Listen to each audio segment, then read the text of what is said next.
Hi friends, ఈరోజు special chicken fry piece biryani చూడండి friends.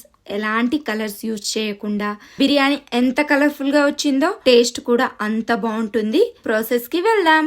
1/2 kilo basmati rice ని తీసుకుని వాటర్ తో 2 సార్లు కడిగి వాటర్ పోసి పక్కన పెట్టుకోవాలి. కడాయిలో ఆయిల్ పోసి ఆయిల్ వేడైన తర్వాత కొద్దిగా జీలకర్ర, పొడువుగా కట్ చేసుకున్న 3 ఆనియన్ ముక్కలు వేసి బాగా కలిపి లైట్ బ్రౌన్ కలర్ వచ్చిన తర్వాత పసుపు, అల్లం వెల్లుల్లి పేస్ట్ వేసి బాగా కలిపి అల్లం పేస్ట్ పచ్చివాసన పోయిన తర్వాత 1 కిలో చికెన్ వేసి బాగా కలిపి మూత పెట్టి కుక్ చేయాలి.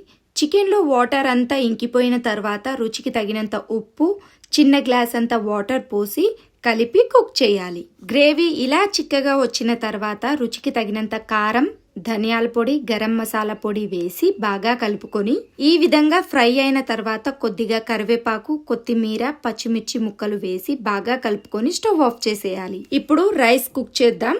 కొద్దిగా ఉప్పు, నిమ్మకాయ రసం పిండుకోవాలి. కొద్దిగా నెయ్యి వేసి కుక్ చేయాలి. రైస్ పలుకు పలుకుగా ఉన్నప్పుడు స్టవ్ ఆఫ్ చేసి గంజి వంపుకొని పక్కన పెట్టుకోవాలి. ఈ చికెన్ ఫ్రై మొత్తాన్ని ఒక ప్లేట్లోకి తీసుకొని అదే కడాయిని స్టవ్ మీద పెట్టి వేడి చేయాలి. ఇందులోకి చిన్న కప్పంత పెరుగు, ఈ బిర్యానీ మసాలాలు వేసి ఇందులోకి 1 టీ స్పూన్ కారం, తగినంత ఉప్పు, కొత్తిమీర, పుదీనా, అల్లం వెల్లుల్లి పేస్ట్ వేసి కలుపుకుంటూ ఈ బిర్యానీ గ్రేవీలో ఆయిల్ ఇలా పైకి తేలుతున్నప్పుడు కుక్ చేసుకున్న బాస్మతి రైస్ ని ఫస్ట్ లేయర్ గా వేసి తర్వాత ఫ్రై చేసుకున్న చికెన్ ముక్కలని ఈ రైస్ పైన ఈ విధంగా పరిచి తర్వాత సెకండ్ లేయర్ రైస్ మొత్తం వేసి రైస్ పైన నుంచి చిన్న కప్పంత నిమ్మకాయ రసం, ఇంట్లో తయారు చేసుకున్న ఫ్రెష్ నెయ్యి, ఫ్రై చేసుకున్న జీడిపప్పు, ఫ్రైడ్ ఆనియన్స్ వేసి తడి క్లాత్ కప్పి మూత పెట్టి ఏదైనా వెయిట్ పెట్టి 20 నుంచి 30 నిమిషాలు లో ఫ్లేమ్ లో కుక్ చేసుకుంటే చాలా టేస్టీ అయిన chicken fry piece biryani ready.